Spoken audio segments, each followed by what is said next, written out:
Good morning! Magluto tayo ng hamsa na gulay. Yan ang ating sitaw, sili, green chili, kamatis. Yan ang ating talong. Yan ang ating sibuyas, ginigisa na natin. Yan ang ating sibuyas. Tapos yan ang ating tomato paste. Yan ang ilalagay natin bahal. Yan, turmeric, coriander, o yan masala. Yan ang ilalagay natin.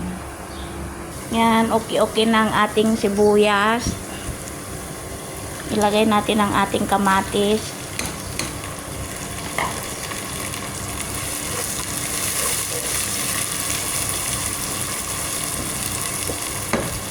Tapos hayaan natin siya konti. Ilagay natin ang ating sitaw kasi yung ating sitaw matigas.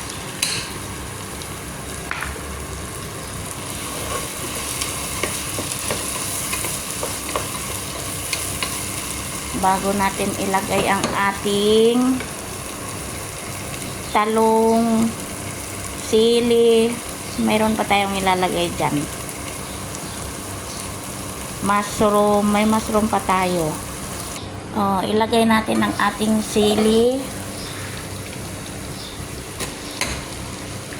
Yan ang ating sili.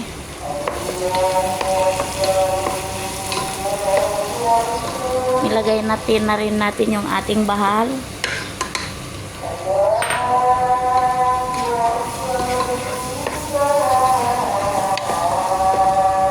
Ang ating mushroom.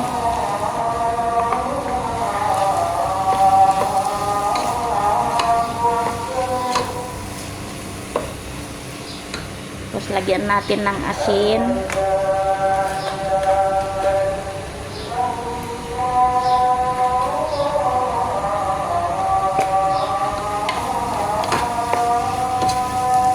O, lawak ba na?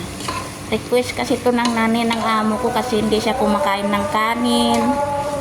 Hindi kumakain ng manok, ng karne, ng isda. Gulay lang ito yung kainin at saka kubos. Kaya yan, linutuan ko siya para may makain siya mamaya. Dito kasi kakain. Ng ating talong. Yan ang ating talong. Pinirito natin ng talong.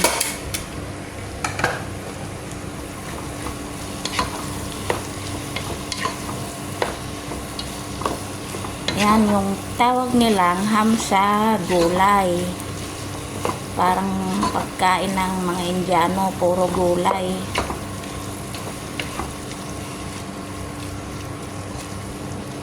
Yan, may kainan kasi dito.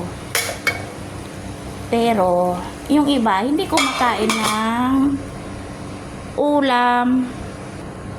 O yan, luto na ang ating gulay.